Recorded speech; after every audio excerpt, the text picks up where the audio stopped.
I would characterize my mom as about the kindest human being that there can be. That's what drives her life. One of the sweetest, most sensitive people I know. She's got that ability to really show a genuine interest in other people. Yeah, she's someone everyone loves. A saint. She is fiercely protective of the family. We put family first. She always would take our side. She always defended us. She would fight like a tiger if she thought there was anything going on, anyone picking on us. Well, it's hard to do without getting emotional, but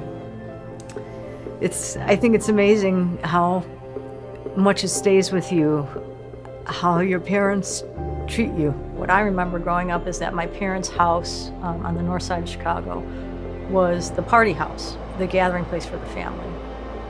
They had a poker group of aunts and uncles, good friends of the family that would come every week, and they would play poker at my parents' house. Loved to go to Las Vegas. They would go just about every year. I learned, watching my mom how to, play blackjack by the book.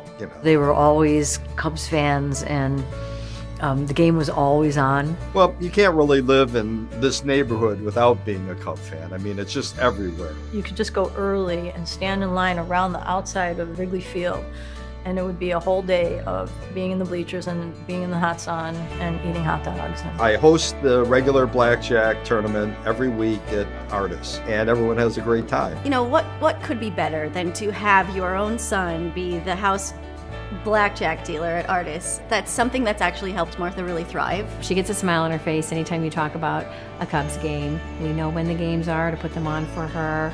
She has a Cubs blanket, and I'm a White Sox fan. When she puts the blanket on, I say to her, "How can you sleep at night with that blanket?" And she gets a chuckle about it. And when we found out that Martha had a passion for the Chicago Cubs, we also sought out the opportunity to get her to a Cubs game.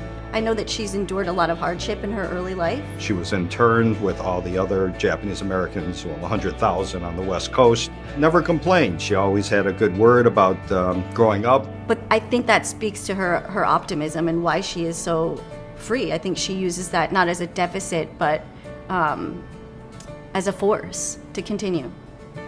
Given any given day throughout the community, I'll be walking by and she'll be laughing with her family in her apartment. And I think that speaks so highly of how dedicated she was as a mother. I once overheard somebody saying about Martha to one of her children, you guys are such a dedicated family to come every day. And to that they replied, she was a great mother to us. And I just remember my mom once saying to me, I know you can do anything that you want to do.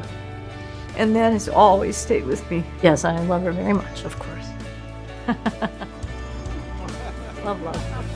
Go Cubs!